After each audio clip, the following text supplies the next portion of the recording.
보고 싶소. 이제 정말 혼자가 되었군. 보고 싶. 이 할아버지는 왜 울고 있을까요? 한번 같이 알아가 봅시다. 영상 시작 전 구독과 좋아요 한 번씩 부탁드립니다. 그리고 지금 이 영상을 어디서 보고 계신지 한 번씩 써주시면 감사하겠습니다. 저는 오늘 제 환자를 죽이기로 결심했습니다. 아니, 정확히 말하면 안락사를 시켜야 할지도 모릅니다. 제 이름은 이준석입니다. 나이는 48. 서울 은평구에서 20년째 동물병원을 운영하고 있습니다. 수많은 개와 고양이를 살려냈습니다. 새벽 3시에 걸려온 응급 전화에도 달려갔고 주인이 포기한 아이들도 끝까지 치료했습니다. 그런 제가 정작 우리 집 마당에 있는 단 한 마리의 개를 1년째 살리지 못하고 있습니다. 이름은 누리입니다. 아버지께서 키우시던 진돗개예요. 아버지가 돌아가신 날부터 누리는 밥을 먹지 않았습니다. 처음엔 슬픔 때문이겠거니 했습니다. 개들도 주인을 잃으면 우울증에 걸린다는 걸 잘 아니까요.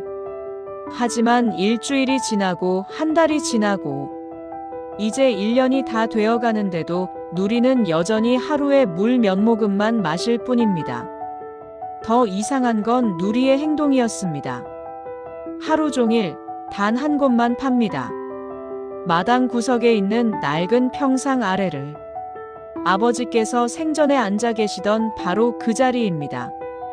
발톱이 다 닳아 없어질 때까지 앞발로 흙을 파고 또 팝니다. 누리야, 그만 파. 제가 말려도 소용없습니다. 어머니가 밥그릇을 갖다 놔도 고개조차 돌리지 않습니다. 그저 흙만 파고 또 팝니다. 수의사인 저는 압니다. 이건 단순한 거식증이 아니라는 걸. 누리는 지금 스스로 죽어가고 있는 겁니다. 마치 아버지를 따라가려는 것처럼. 그날도 똑같았습니다. 2024년 11월 17일 일요일. 아버지 일주기를 일주일 앞둔 날이었습니다. 저는 새벽부터 마당으로 나왔습니다. 누리가 또 평상 아래에서 땅을 파고 있었거든요. 누리야. 다가가자 누리가 고개를 들었습니다. 핏기 없는 잇몸, 퀭한 눈, 삐쩍 마른 몸. 1년 전 아버지 곁에서 씩씩하게 뛰어다니던 그 진돗개의 모습은 어디에도 없었습니다. 이건 안 되겠어. 이대로 두면 누리는 정말 죽는다. 저는 그 자리에서 결심했습니다. 일주일 뒤 아버지 산소에 성묘 갈 때 누리를 억지로라도 데려가기로. 혹시 아버지 묘소에 가면 누리가 뭔가 달라질지도 모른다는 그런 막연한 기대를 품고요. 오빠, 누리를 데려간다고? 제 동생 준이가 놀란 얼굴로 물었습니다. 응. 아버지 산소에. 그런데 누리가 차에 탈 수 있을까? 1년 동안 집 밖을 한 번도 안 나갔잖아. 동생 말이 맞았습니다. 누리는 아버지 돌아가신 날부터 대문 밖을 단 한 발짝도 나가지 않았습니다. 마치 주인을 기다리는 것처럼. 마치 주인이 돌아오실 거라 믿는 것처럼. 그래도 데려가야 해. 이대로는 정말 위험하니까. 제 목소리에는 확신이 없었습니다. 수의사로서의 판단이었을까요? 아니면 그저 마지막으로 뭐라도 해보고 싶은 절박함이었을까요? 아버지. 저는 아버지를 아버님이 아니라 아버지라고 불렀습니다. 어릴 적부터 그랬습니다.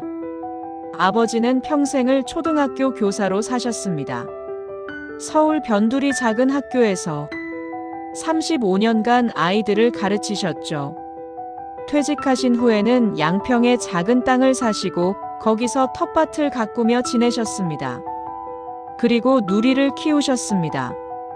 준서가 이놈이 어찌나 똑똑한지 내 말을 다 알아듣는단 말이야. 아버지는 누리 자랑을 정말 많이 하셨습니다. 산책을 나가시면 누리가 앞서거니 뒤서거니 따라다녔고 평상에 앉아 계시면 누리는 그 아래 엎드려 낮잠을 잤습니다. 딱 한 번도 멀리 떨어진 적이 없었습니다. 그런 아버지가 돌아가신 건 작년 11월 25일이었습니다. 뇌출혈이었습니다. 갑자기 쓰러지셨고 병원에 도착했을 땐 이미 늦었습니다.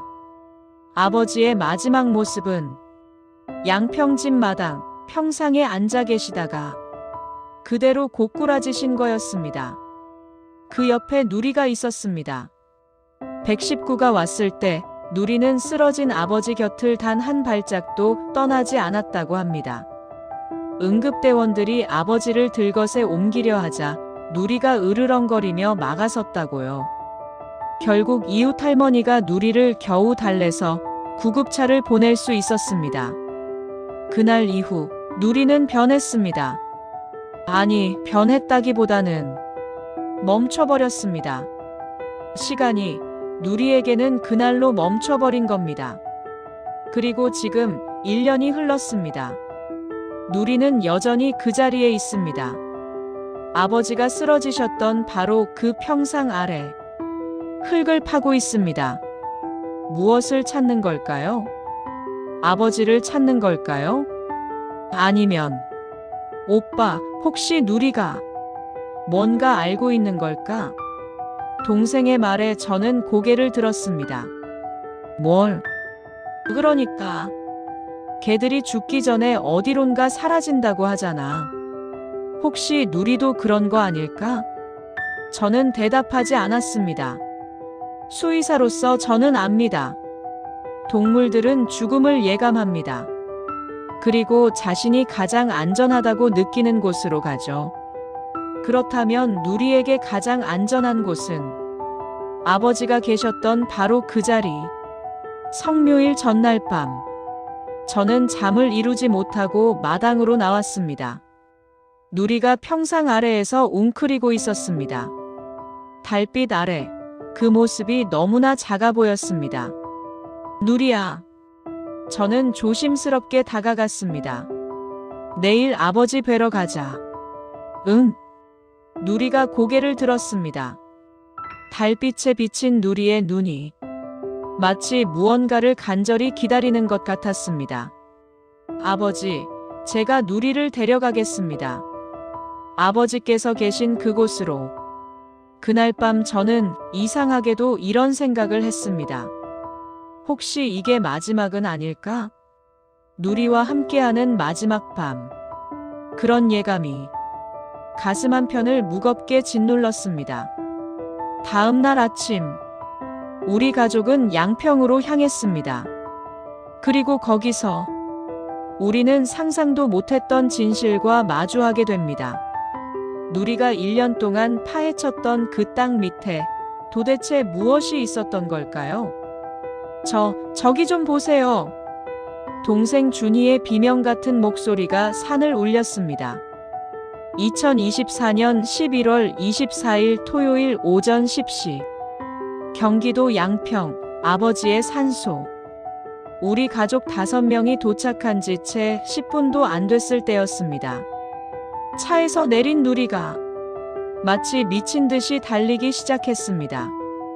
1년 동안 거의 움직이지도 않던 개가 갑자기 산비탈을 잇는 힘껏 뛰어 올라갔습니다.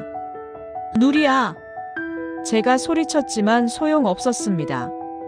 누리는 아버지 묘소로 일직선으로 달려갔습니다. 그리고 파기 시작했습니다. 미친 듯이 앞발로 흙을. 누리야, 안 돼. 저는 달려갔습니다. 하지만 누리는 멈추지 않았습니다. 오히려 더 빠르게, 더 깊이 아버지 묘소 옆 흙을 파헤쳤습니다. 그때 저는 봤습니다. 누리의 발톱에서 피가 나는 걸. 1년 동안 집마당을 파서 이미 닳고 다른 발톱이 딱딱한 산의 흙을 파느라 갈라지고 부서지고 있었습니다. 하지만 누리는 멈추지 않았습니다. 컹, 컹. 누리가 처음으로 짖었습니다. 1년 만에 처음 내는 소리였습니다. 그건 짖음이라기보다는 절규였습니다. 무언가를 간절히 찾는, 살기 위해 혹은 죽기 위해 마지막 힘을 다 쏟아붓는 짐승의 울부짖음이었습니다. 도대체 왜 이러는 거야? 동생 준이가 울먹이며 물었습니다.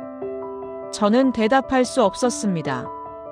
수의사로서 20년을 일했지만 이런 광경은 처음이었으니까요.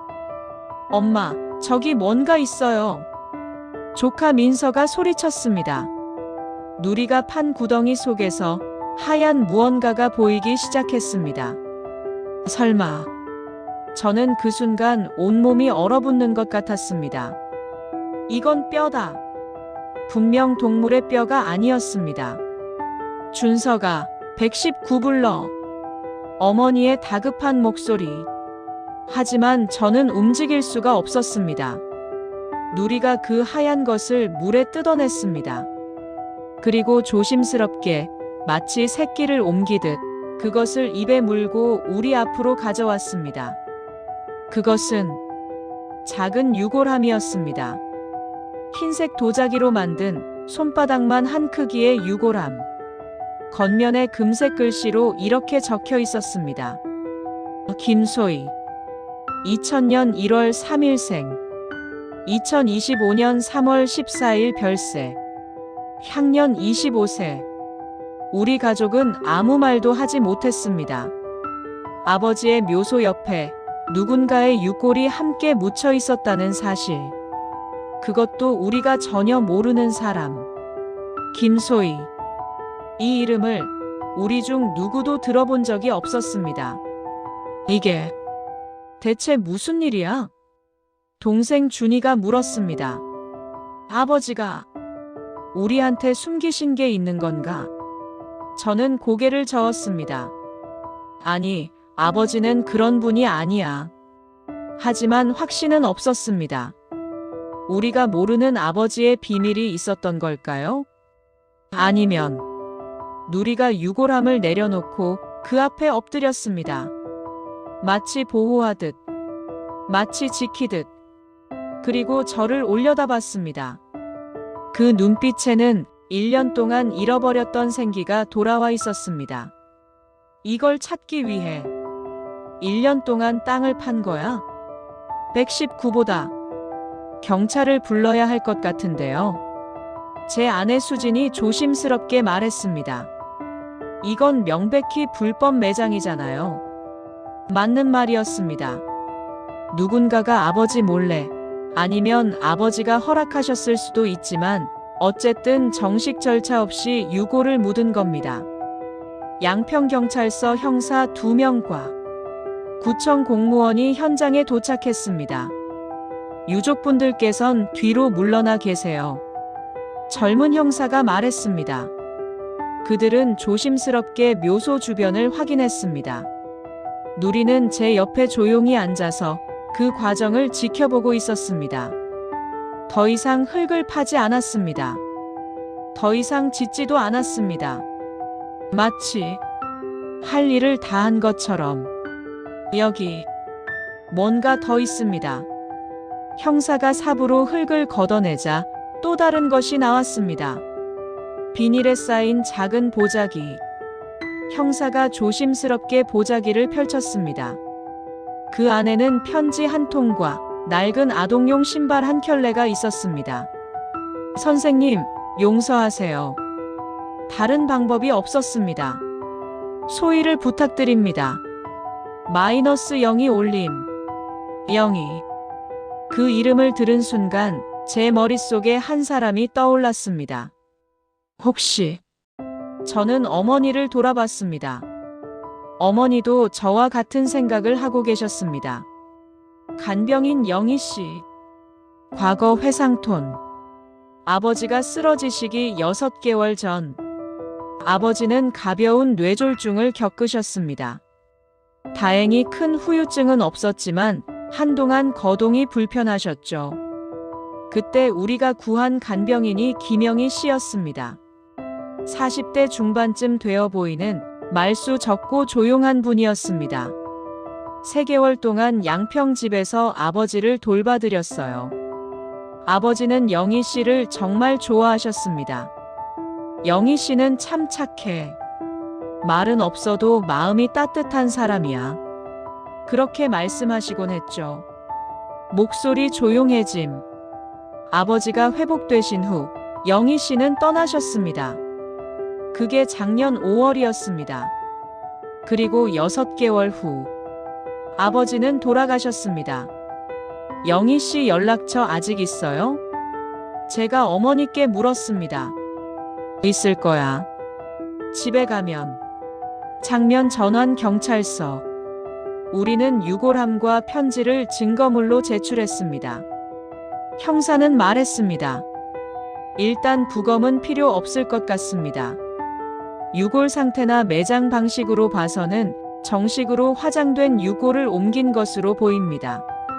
그럼 이게 범죄는 아니란 말씀이신가요?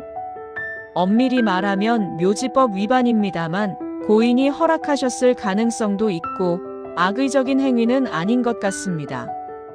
형사는 잠시 망설이다 덧붙였습니다. 다만 유족분들이 원하신다면 이 김영희 씨를 찾아서 확인해 볼 수는 있습니다. 집으로 돌아오는 차 안. 누리는 제 무릎에 머리를 얹고 있었습니다. 1년 만에 처음으로. 그리고 작은 숨소리를 내며 편안하게 잠들어 있었습니다. 아버지, 이게 대체 무슨 일이신가요? 김소희는 누구고 영희 씨는 왜 그런 일을 하신 걸까요? 저는 창밖을 바라봤습니다. 늦가을 하늘이 유난히 맑았습니다. 그리고 문득 이런 생각이 들었습니다. 누리가 1년 동안 우리에게 말하려 했던 건 바로 이것이었구나. 여기 함께 묻힌 누군가가 있다고. 그날 밤, 저는 아버지의 일기장을 다시 펼쳤습니다. 그리고 마지막 페이지에서 저는 찢겨진 흔적을 발견했습니다. 누군가 일부러 뜯어낸 것처럼. 아버지가 우리에게 남기려 했던 마지막 말은 대체 무엇이었을까요? 김영희 씨의 전화번호는 끊겨 있었습니다. 고객님께서 사용하시는 번호는 서비스가 일시 정지된 상태입니다. 기계음이 차갑게 흘러나왔습니다. 저는 수화기를 내려놓고 한숨을 쉬었습니다. 이틀 동안 영희 씨를 찾기 위해 할 수 있는 건 다 해봤습니다. 간병인 소개소에 전화했지만 개인정보라 알려드릴 수 없다는 답변만 돌아왔습니다. 마지막 주소지로 찾아가 봤지만 이미 2년 전에 이사 가신 후였습니다. 오빠 영희 씨가 일부러 숨는 거 아닐까? 동생 준이가 물었습니다. 그럴 수도 있지. 저는 고개를 끄덕였습니다. 불법으로 유골을 매장했으니 법적 책임이 두려워 피하는 것일 수도 있었습니다. 그날 저녁, 저는 아버지의 물건들이 담긴 상자를 다시 열었습니다. 일기장, 안경, 시계, 지갑, 그리고 낡은 수첩 한 권. 수첩에는 아버지의 글씨로 여러 이름이 적혀 있었습니다. 제자들 이름이었습니다. 35년 교직 생활 동안 가르쳤던 아이들. 아버지는 퇴직하신 후에도 명절이면 제자들에게 안부 문자를 보내셨습니다. 한 장, 한 장 넘기다가 저는 멈칫했습니다. 마지막 페이지에 이렇게 적혀 있었습니다. 영희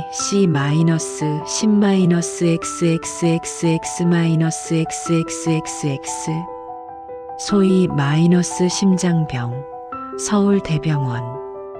기억할 것 영희 씨도 가족이다. 기억할 것 영희 씨도 가족이다. 이게 무슨 뜻일까요? 아버지는 왜 영희 씨를 가족이라고 쓰셨을까요? 바로 그때였습니다. 집 전화기가 울렸습니다. 여보세요? 저기 이준석 씨 댁 맞으신가요? 낯선 여자의 목소리였습니다. 조심스럽고 떨리는 목소리. 네, 맞습니다만.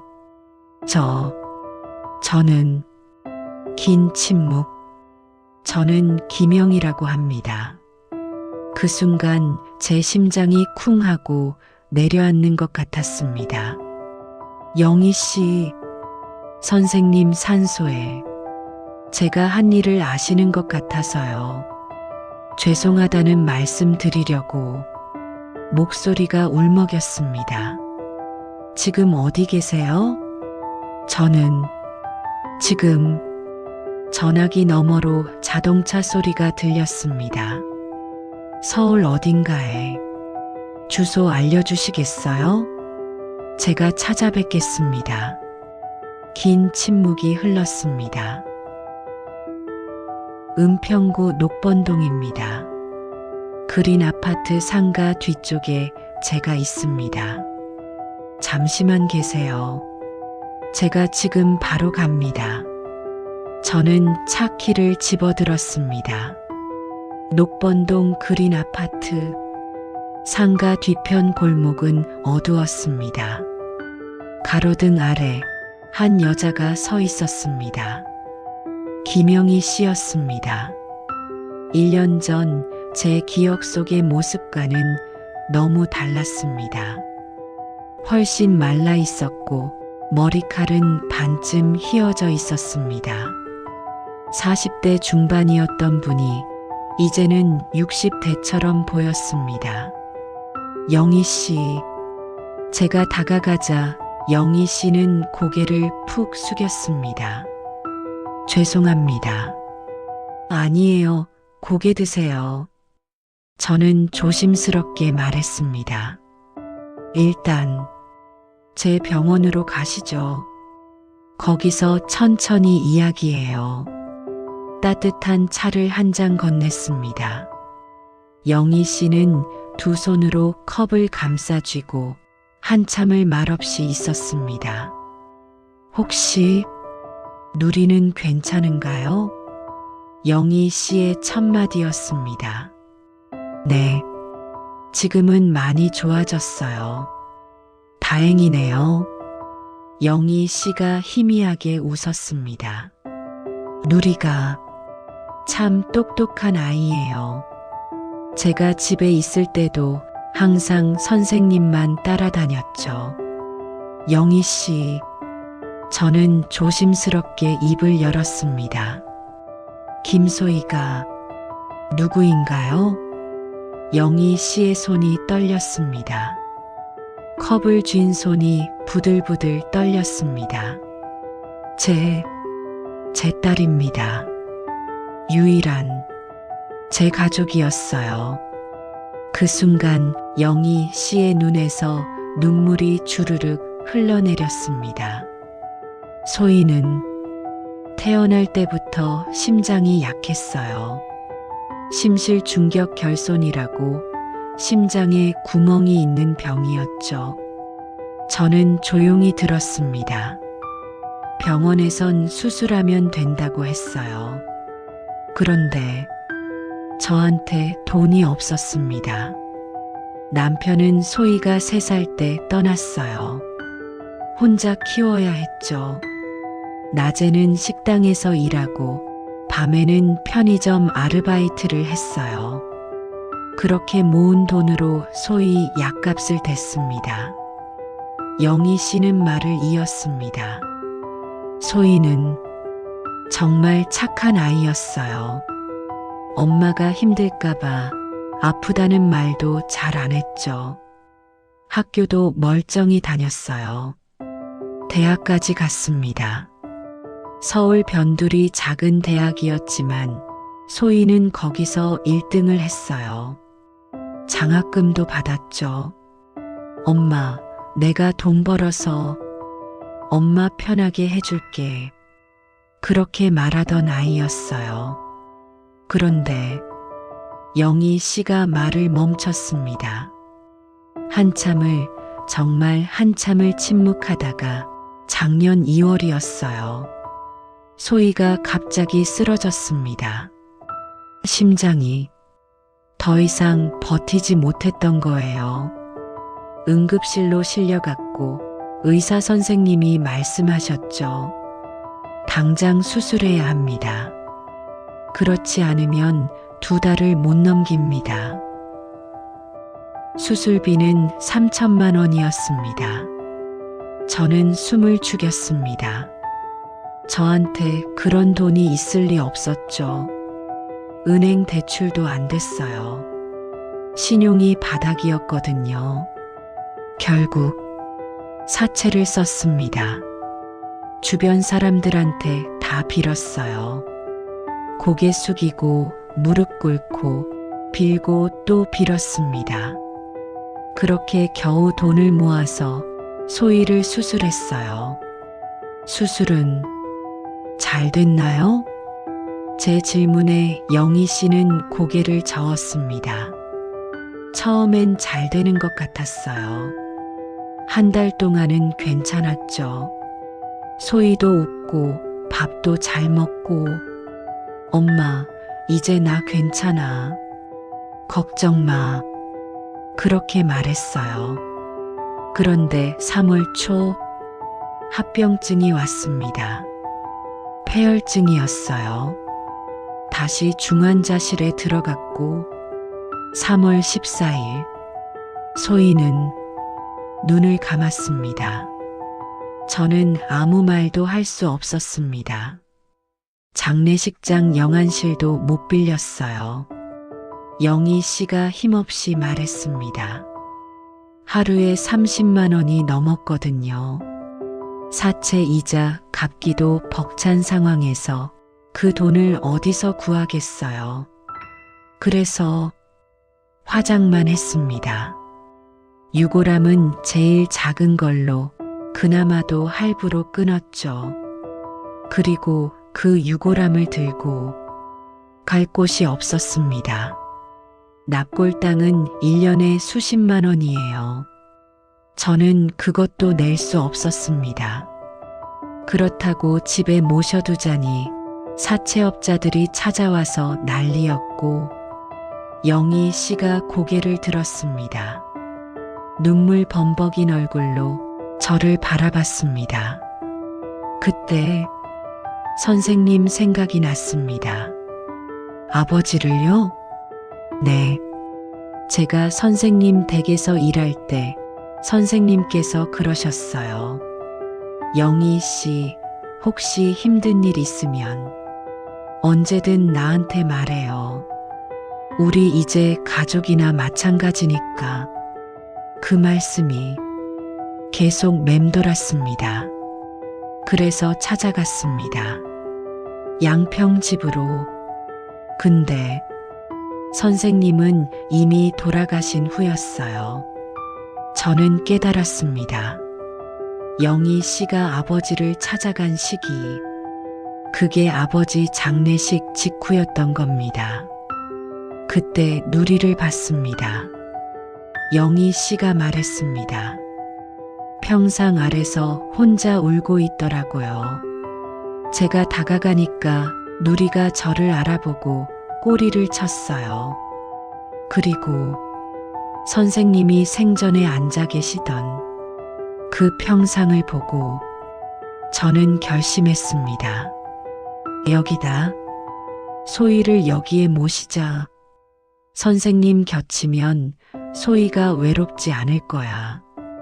그렇게 생각했어요. 한밤중에 몰래 왔습니다. 산소 옆 땅을 팠어요. 손으로 삽도 없이 1시간을 팠습니다. 저는 상상했습니다. 어두운 밤 산 위에서 홀로 맨손으로 땅을 파는 여자의 모습을. 그리고 소희를 묻었습니다. 소희야, 엄마 미안해. 제대로 된 것도 못 만들어줘서 그렇게 말하고 그냥 떠났어요. 저는 영희 씨가 말을 잇지 못했습니다. 저는 그게 소희를 위한 일이라고 생각했습니다. 혼자 차가운 납골당보다는 따뜻했던 선생님 곁이 낫다고. 그렇게 제 멋대로 영희 씨는 더 이상 말을 잇지 못하고 그 자리에서 무너져 내렸습니다. 저는 영희 씨를 부축해 일으켰습니다. 영희 씨, 괜찮습니다. 죄송합니다. 정말 죄송합니다. 아니에요. 괜찮아요. 저는 말했습니다. 영희 씨, 우리 집에 가시죠. 어머니가 기다리고 계세요. 네, 어머니께 말씀드렸어요. 영희 씨 이야기를 어머니가 꼭 만나고 싶어 하십니다. 그리고 누리도요. 누리가 영희 씨를 기다리고 있어요. 영희 씨의 눈이 커졌습니다. 누리가? 네. 1년 동안 소희를 찾았던 겁니다. 영희 씨도 찾고 있었을 거예요. 그날 밤, 우리는 영희 씨를 집으로 모셨습니다. 그리고 마당에서 누리와 영희 씨가 1년 만에 재회했습니다. 누리는 영희 씨를 보자마자 처음으로 꼬리를 크게 흔들었습니다. 그리고 영희 씨의 손을 핥았습니다.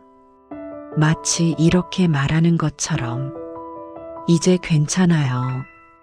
소희를 찾았어요. 따뜻한 톤으로 시작. 영희야, 밥 먹어.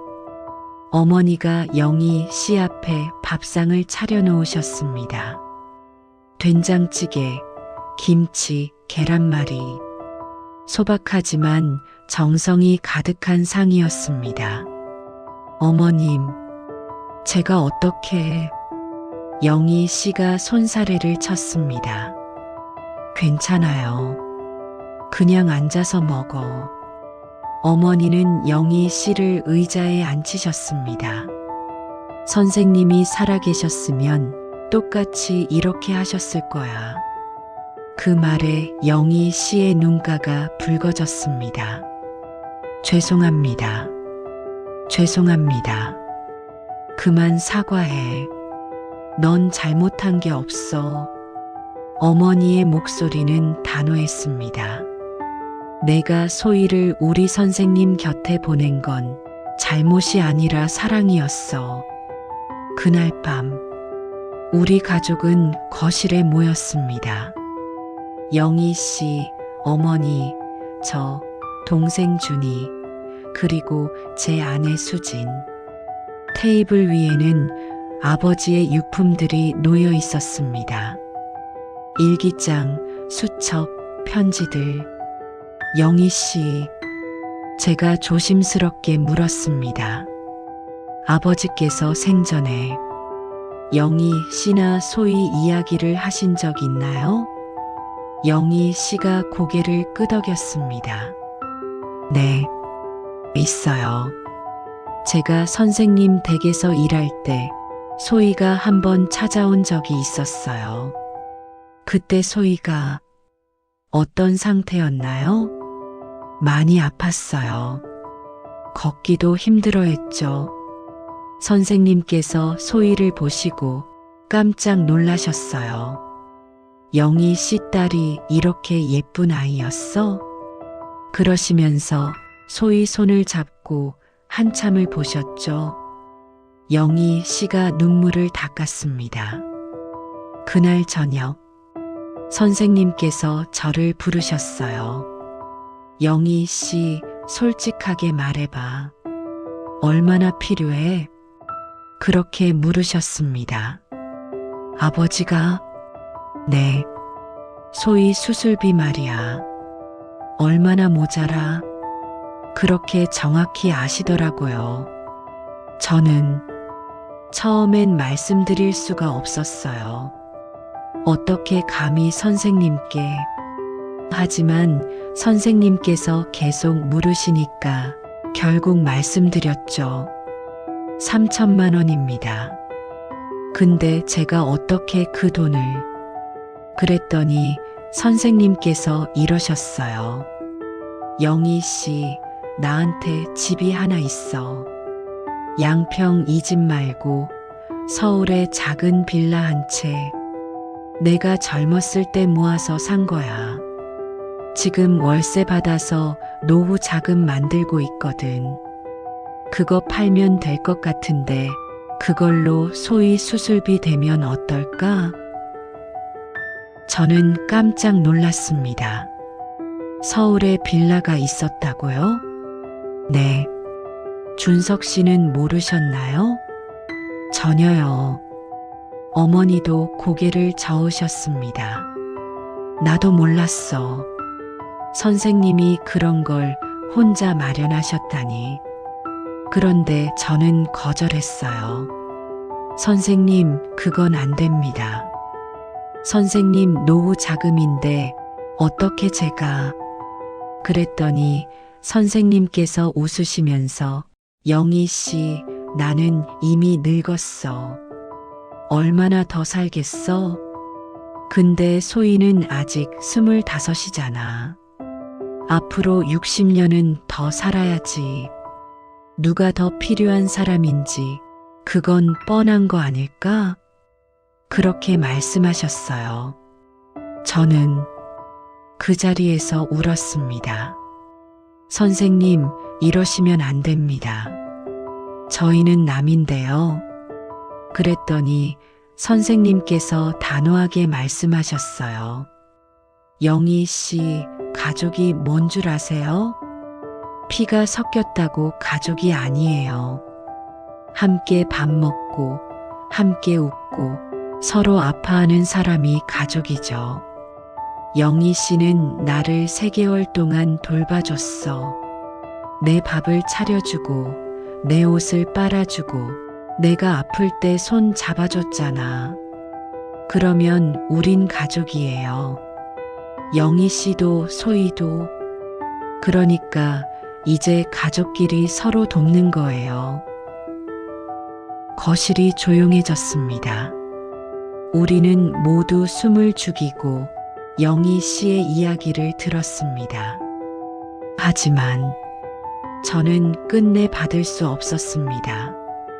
선생님이 아무리 권하셔도 제가 거절했어요. 그 돈을 받으면 평생 빚진 것 같아서 차라리 제가 어떻게든 해보겠다고 그렇게 말씀드렸죠.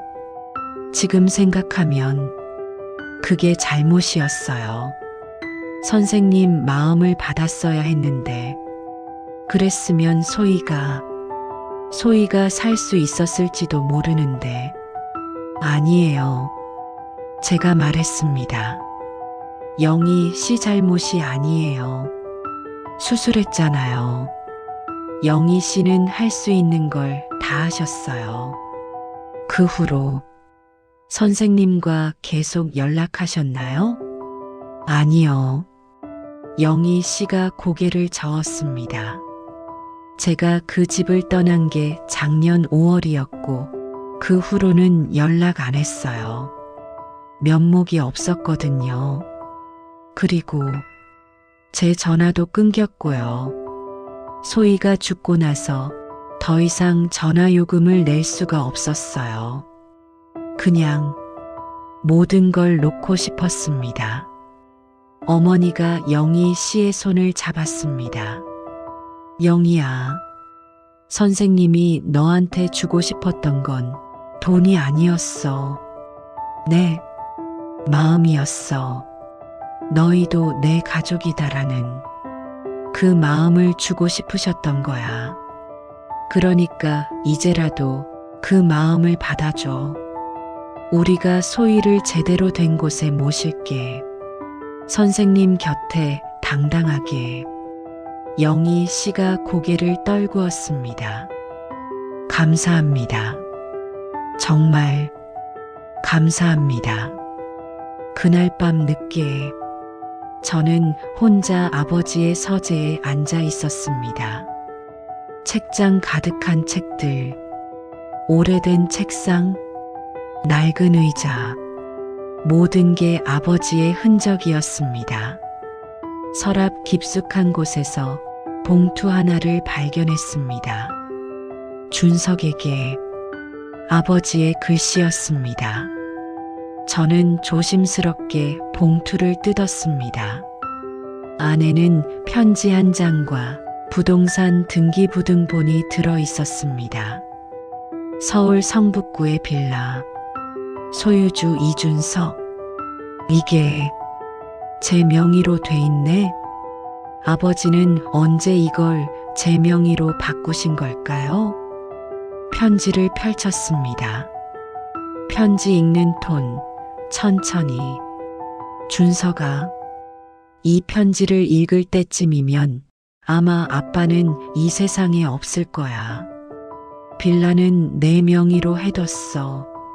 나중에 필요하면 팔아서 써. 그리고 만약에 말이야. 영희 씨가 너희를 찾아오거든 꼭 잘 대해줘. 영희 씨는 아빠한테 정말 소중한 사람이었어.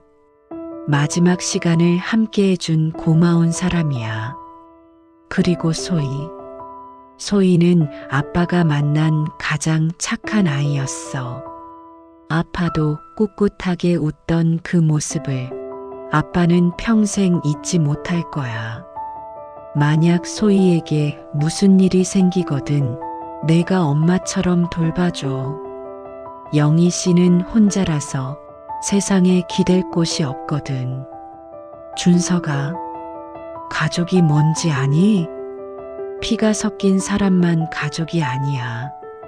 서로 아파하고 서로 의지하고 서로를 위해 기도하는 사람이 가족이야. 아빠는 영희 씨와 소희를 내 가족이라고 생각했어. 너희도 그렇게 생각해주면 좋겠어. 마지막으로 누리 잘 부탁해. 누리는 똑똑한 아이라서 분명 너희한테 뭔가 말해줄 거야. 그 말을 잘 들어줘. 사랑한다, 아들. 마이너스 아빠가. 저는 편지를 내려놓았습니다. 가슴이 먹먹했습니다. 아버지, 이 모든 걸 알고 계셨구나. 소희가 죽을 수도 있다는 걸. 영희 씨가 혼자 남을 수도 있다는 걸. 그래서 미리 준비해 두신 거구나. 이 빌라를 제 명의로. 저는 책상에 엎드려 울었습니다. 50년을 살면서 아버지 앞에서 우는 건 처음이었습니다. 아버지, 이게 있었어요. 저는 가족들 앞에서 편지를 공개했습니다. 모두 돌아가며 읽었습니다. 동생 준이는 울었고, 어머니는 눈을 감으셨고, 아내 수지는 고개를 숙였습니다. 마지막으로 영희 씨가 읽었습니다. 선생님이. 영희 씨는 편지를 가슴에 안았습니다. 끝까지 저희를 생각하셨네요. 영희 씨. 저는 말했습니다. 이 빌라 팔아서 소희 납골당 비용 내고 남은 돈은 영희 씨가 쓰세요. 아버지가 그렇게 하라고 남기신 거예요. 안 됩니다. 그건 아버지 유언이에요. 제가 단호하게 말했습니다. 우리 다 같이 아버지 말씀 따르는 겁니다. 어머니가 영희 씨를 안아주셨습니다. 영희야, 이제 그만 혼자 살려고 하지 마. 우리가 있잖아. 우리가 가족이잖아. 그날 우리는 결정했습니다. 소희를 정식으로 아버지 묘역에 합장하기로. 더 이상 숨겨진 존재가 아니라 당당한 가족으로 모시기로. 그날 저녁 마당에서 누리가 꼬리를 흔들고 있었습니다. 1년 만에 처음으로 밥그릇을 비웠습니다. 그리고 영희 씨 곁에 앉아서 고개를 그녀의 무릎에 기댔습니다. 누리야, 고마워. 내가 우리한테 알려줘서 우리가 소희를 찾았어. 이제 소희는 외롭지 않을 거야. 영희 씨가 누리를 쓰다듬으며 말했습니다. 누리는 눈을 감고 편안하게 숨을 쉬었습니다. 아버지는 떠나시면서 우리에게 마지막 숙제를 남기셨습니다. 진짜 가족이 뭔지 생각해 보라고. 그리고 누리를 통해 그 답을 찾게 하셨습니다. 피보다 진한 건 함께 나눈 밥 한 끼, 함께 흘린 눈물 한 방울, 함께 견딘 시간 하루하루였습니다. 2024년 12월 1일 일요일, 아버지 일주기가 지난 일주일 후, 우리는 다시 양평 산소로 향했습니다. 이번에는 5명이 아니라 6명이었습니다. 영희 씨도 함께였습니다. 영희 씨, 긴장되세요? 제 아내 수진이 물었습니다. 네, 떨려요. 영희 씨가 작은 목소리로 대답했습니다. 소희한테 뭐라고 말해야 할지 그냥 하고 싶은 말 하시면 돼요. 동생 준이가 말했습니다. 소희는 다 알아들을 거예요. 뒷좌석에는 누리가 앉아 있었습니다. 1년 전과는 완전히 다른 모습이었습니다.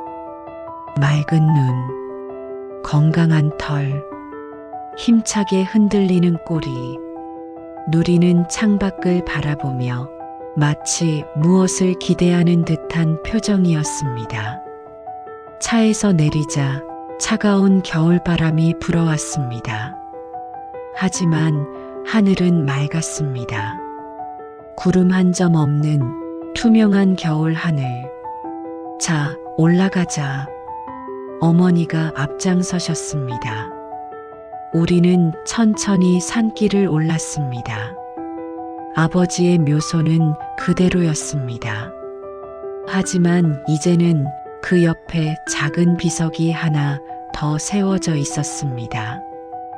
김소희 2001 3 2025 3 14 영면하소서. 영희 씨가 그 비석을 보자마자 무릎을 꿇었습니다. 소희야, 엄마가 왔어. 미안해. 정말 미안해. 제대로 된 것도 못 만들어줘서, 이렇게 숨어 있게 해서. 영희 씨의 목소리가 떨렸습니다. 하지만 이제는 괜찮아. 이제 넌 여기 선생님 곁에 당당하게 있는 거야. 더 이상 숨지 않아도 돼. 우리 소희는 이제 이 가족의 일원이야. 우리는 모두 고개를 숙였습니다. 누구도 말하지 않았지만 모두의 눈에 눈물이 맺혀 있었습니다. 바로 그때였습니다.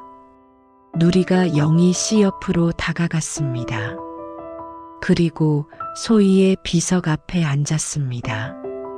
가만히, 조용히, 마치 지키는 것처럼. 누리야. 영희 씨가 누리를 쓰다듬었습니다. 고마워. 내가 소희를 잊지 않고 기억해줘서, 내가 1년 동안 소희를 찾아줘서 정말 고마워. 누리가 고개를 들어 영희 씨를 바라봤습니다. 그 눈빛에는 깊은 이해와 위로가 담겨 있었습니다. 우리는 소희 앞에도 제사상을 차렸습니다. 밥 한 그릇, 국 한 그릇, 과일 몇 개, 소박하지만 정성스러운 상이었습니다. 소희야, 어머니가 말씀하셨습니다. 할머니가 왔어. 비록 살아생전에는 만나지 못했지만 이제부터는 우리 손녀야. 우리 선생님 곁에서 외롭지 않게 잘 지내렴. 우리는 차례대로 절을 올렸습니다. 어머니, 저, 동생 준이, 아내 수진, 그리고 마지막으로 영희 씨. 영희 씨는 3번을 절했습니다. 아니, 3번이 아니었습니다. 영희 씨는 마치 시간이 멈춘 것처럼 계속 절을 했습니다. 10번, 20번, 30번. 영희 씨.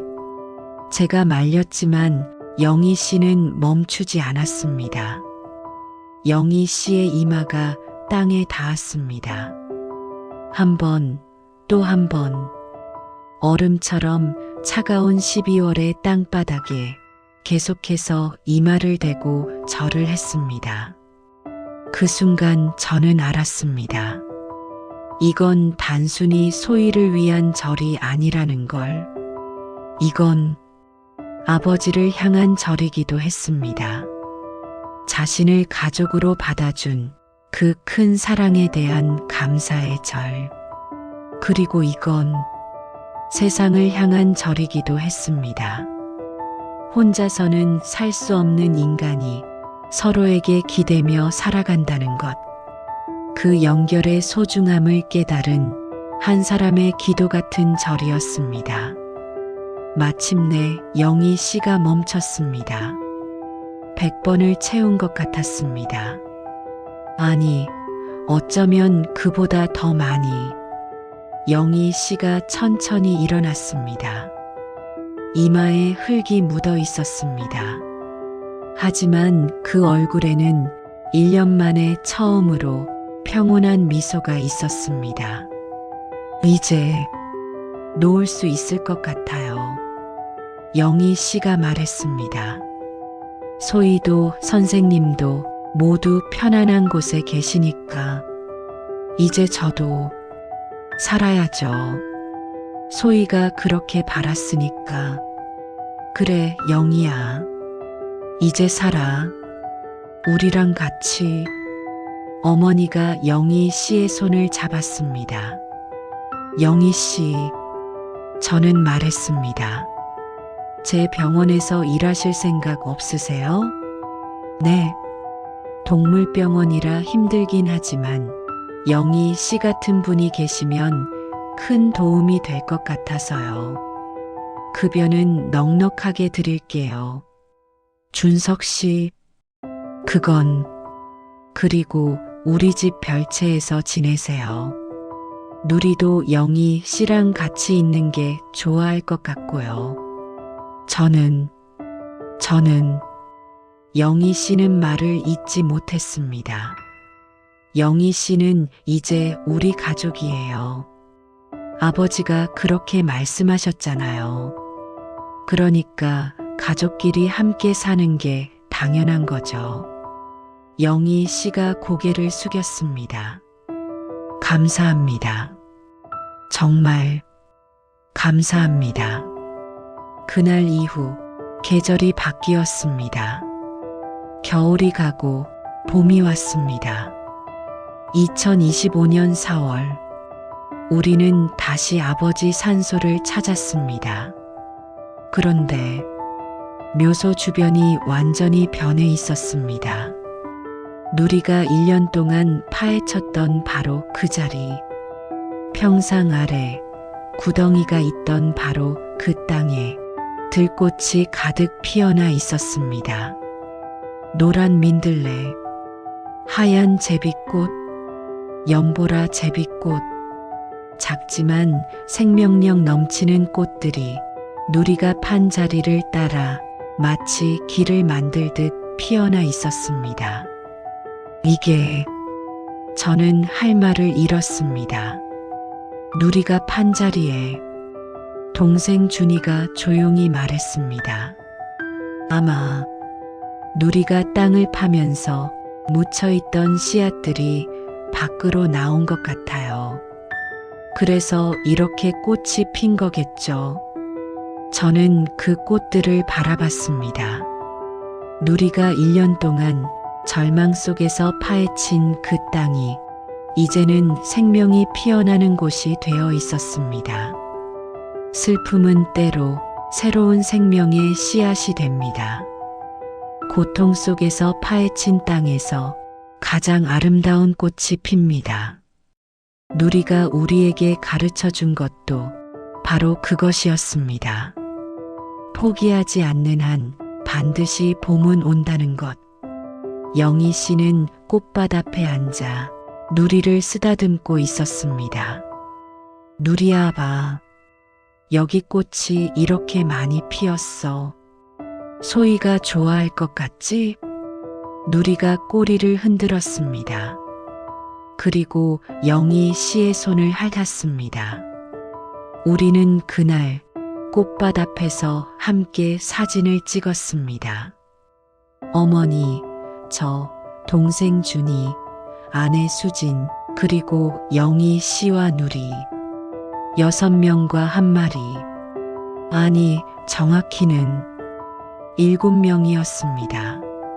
사진 속 우리 뒤로 아버지와 소희가 함께 웃고 계신 것 같았으니까. 그로부터 1년 후, 영희 씨는 제 병원에서 일하며 작은 집을 마련했습니다. 아버지가 남기신 빌라를 팔아서 소희 추모관에 매년 헌화하고 남은 돈으로 새 출발을 했습니다. 누리는 영희 씨와 함께 살고 있습니다. 가끔 우리 집에도 놀러 오지만 누리가 가장 편애하는 곳은 영희 씨의 무릎 위입니다. 그리고 지금 2026년 봄, 저는 다시 아버지 산소를 찾았습니다. 이번에는 혼자. 아버지, 저는 묘비 앞에 앉았습니다. 이제야 알 것 같아요. 아버지가 우리에게 주고 싶었던 게 뭔지. 그건 돈도 아니고 집도 아니고 유산도 아니었죠. 그건 용서였어요. 서로를 용서하고 서로를 받아들이고 서로를 가족으로 여기는 마음. 그게 아버지가 남기신 진짜 유산이었어요. 바람이 불어왔습니다. 따뜻한 봄바람. 그 바람에 꽃잎이 날렸습니다. 노란 민들레 홀씨가 하늘로 날아올랐습니다. 누리의 마지막 선물은 소희를 찾아준 것이 아니었습니다. 진짜 선물은 우리에게 가족의 의미를 일깨워준 것이었습니다. 피가 아니라 마음으로 연결된 사람들. 그들이 진짜 가족이라는 것을. 아버지, 감사합니다. 그리고 사랑합니다.